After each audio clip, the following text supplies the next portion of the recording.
I'm Adam. I'm the CEO of a company. It's called The System Initiative. That's like 2 weeks old. I don't have a product, so if you ask me, I'll be like, well, I got like some vagaries. I care about sustainable, free, and open source communities. I wrote a thing that's like longer than an essay, but shorter than a book, and I put that thing up at sfosc.org. So if you think that's cool, you might check that out. And like Kelsey said, I'm the co-founder. I'm now on the board, and I used to be the CTO at Chef. And I left Chef back in January, and really what happened was I was in this meeting with a Fortune 100 company, big company, you would know them. And we were in this room, and there were all the technical decision makers in this room, and their global CTO was like, this is my hardest problem. How would you solve it with Chef and Habitat? And so I went to this whiteboard, and I solved the problem. I was like, you're going to do it like this, and it's going to work, and it's going to be dope. And then I came back, and he high-fived me. He was like, yes, right? And now normally, that is the sort of thing that sustains you for like a year, right? Like you were going to keep doing whatever you were doing because that was dope. But that's not what happened for me. What I felt was that I wanted to go home. All I wanted to do was go see my wife and hang out with my kid and play with my cats. And I was like, ooh, I should quit. Because if I stay, I'm going to play myself on TV. You know what I mean? I could keep saying the thing that I was saying. I wasn't wrong, but I had lost the meaning, the reason to do it. And there were plenty of other people for whom that meaning was still very fresh and real, right? And so, I don't know about you, but when I sort of have those big life moments, I tend to turn to the people that I trust most for advice. And one of those people was this guy. This is Sunil Dhaliwal. He's a venture capitalist at Amplify Partners. He was on Chef's board. And so I called him up and was like, hey, this is what happened, and I'm thinking I'm going to leave. And so we were talking in this park in San Francisco, and he said, hey, Adam, would you start another open source company? And I said, no. And as soon as I said it, I was like, oh man, is that true?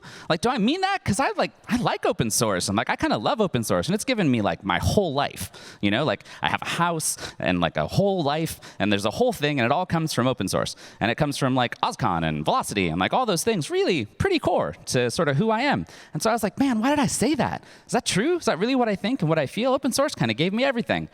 And then I found myself wondering, what's it all mean? Why? Is this a thing?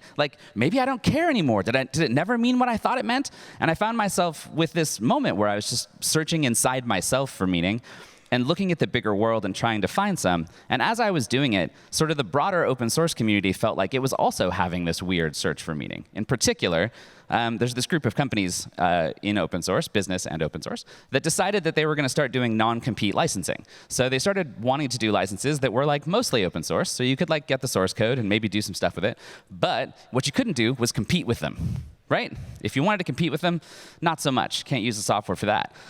And if you really want to understand these companies, Redis and Elastic and Mongo, and what they were worried about, I think you can really get a good summary from this guy. This is Salil Deshpande. He's a venture capitalist at Bain. And he said this. He said, go to Amazon Web Services and hover over the products menu at the top. You will see the numerous open source projects that Amazon did not create, but run as a service. These provide Amazon with billions of dollars of revenue per year. I think that's a pretty safe summary of all of those companies and why they did what they did. And if you really want to understand it, though, we got to talk a little about business. So I'm not a very good artist, and I wrote this presentation on a Linux box, and I couldn't figure out how to draw a diagram, which I know is bad.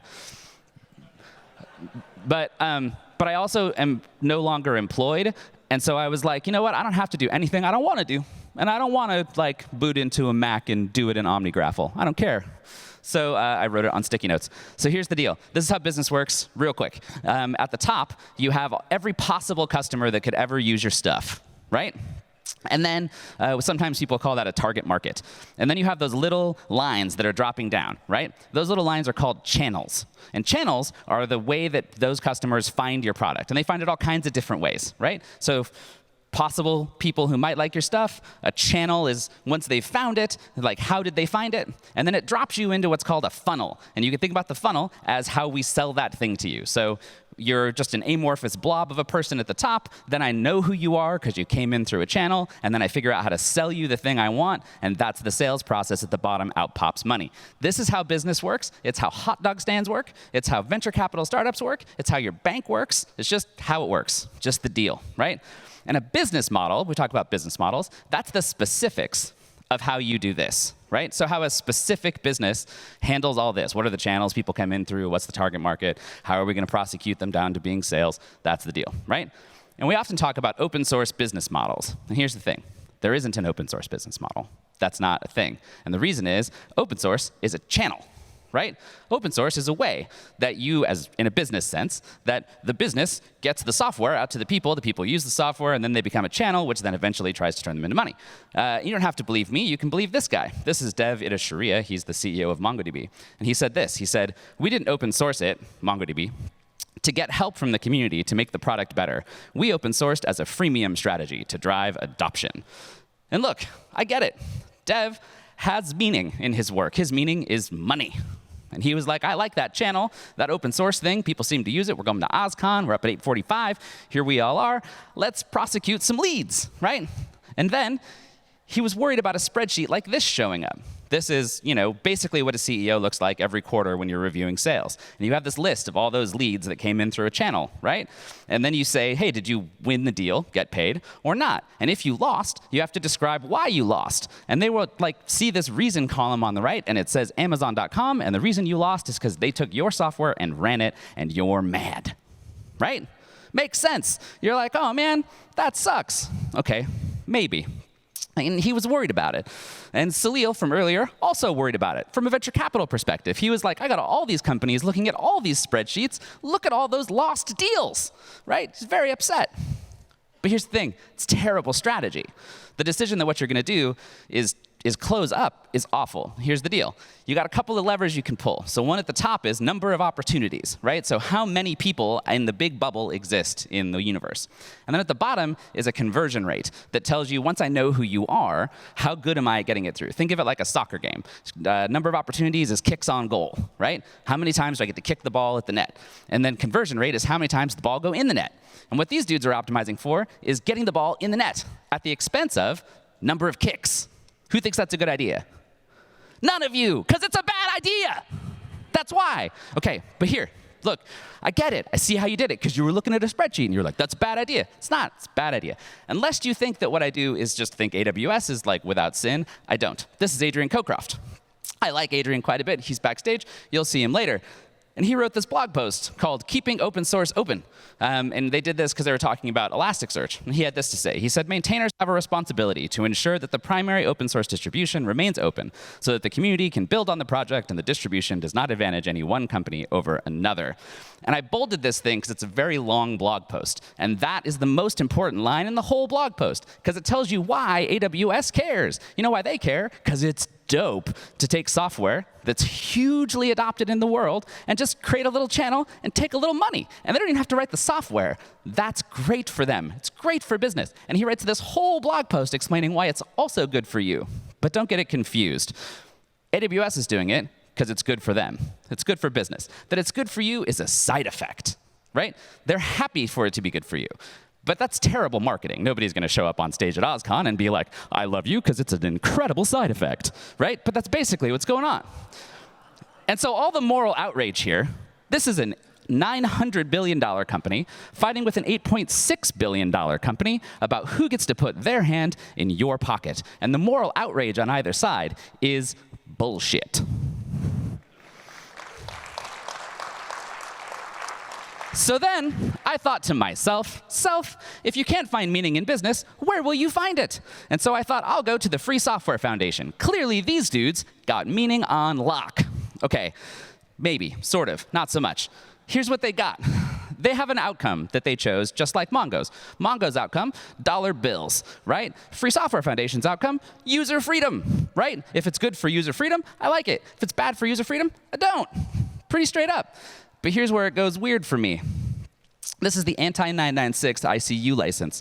This was made by Chinese software developers who are being forced to work 9 a.m. to 9 p.m. 6 days a week. And they have this pithy phrase in Chinese, and it says 996 working ICU waiting, right? Which means work 996, you'll wind up in the hospital.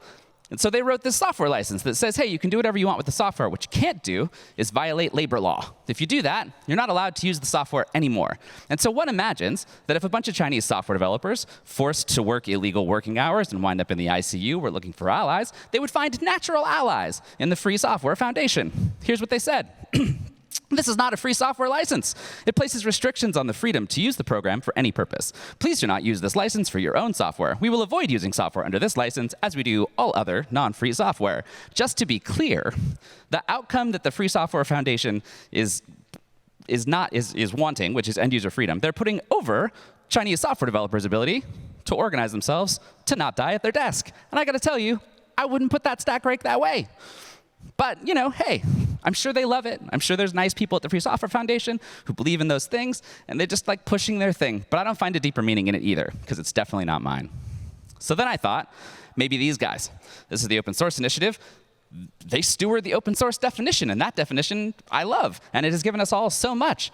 And surely they will have some clarity, some meaning for me. But they have an outcome too, and that's to promote open source, especially in business, and to make it easy to understand what open source is. But essentially, this is a massively vague institution. So they steward the definition, that's real. What they don't really do is evolve the definition in any reasonable way, and there's no real mechanism by which you would think about doing that. There's just the community of people who brought this thing to you, and they still hang out and they talk about it. And essentially, they just play a constant game of no true Scotsman. And the way this works is you show up and you have a novel idea, like 996 ICU or the cryptographic autonomy license. And you're like, hey, I think this should be open source. And they're like, I don't know, we didn't think about that. That seems complicated. I'm not sure people will understand it. Maybe we shouldn't do that. That seems bad. And then you show up with something that's kind of like a thing that already exists, but a little bit better. Maybe you write the Blue Oak license. And they're like, do we really need another license? Because we got MIT. So either you can't change because of proliferation, or you can't change because it's too weird. And either way, I don't think I buy it. I don't think I find a whole lot of meaning in sort of the open source license purity debate. So then I find myself kind of alone. And thinking about, all right, I didn't find any meaning in business. I couldn't find any meaning that I could register with in the Free Software Foundation. I couldn't find it in the OSI. What's left? And the truth is, what's left is people. What's left is you guys, is this weird mess of all these individuals with all this stuff that you want and all these things that you need and all these different senses of meaning and purpose and vision that somehow, improbably, come together to solve problems in your own lives. And each of us are a weird, different shape, struggling to find our path. And yet, open source gives us this ability to gather together around this resource that we turn from being scarce when we copyright our software, we keep it from each other, to being infinite. I just give it to you. And I'm like, I don't know what you want in your life. I don't know what you need. But I know that you could take it. And I know that you taking it doesn't hurt me at all because it's essentially infinite. It's just ones and zeros. And honestly, you can just keep doing it as long as you have power and compute cycles. Build whatever life you need to build. Do whatever the thing is you need to do. And that's amazing. And so at our best, we actually treat the communities around our software like a watershed, where all of us are stewards, where we come together to help each other, to take what we need from this infinite pool, and to build the life that we want, and to stay together, to work together, to solve our problems and build what we need, so that we can be more resilient and strong and fulfilled, regardless of the label of whether you're open source or not. And I think that's the true soul of open source. It's all of you with different meanings, but with some kind of overlapping sense of shared values and shared purpose. And I don't think anybody can actually define it for you. And so I would challenge you to look at your own desires, look at your own needs, look at the things that you want in your own life, and then go out and find or build and steward communities with the other people who share those values and who will embrace your purpose and who want you to be that person and to sustain each other, because that is the true soul of open source.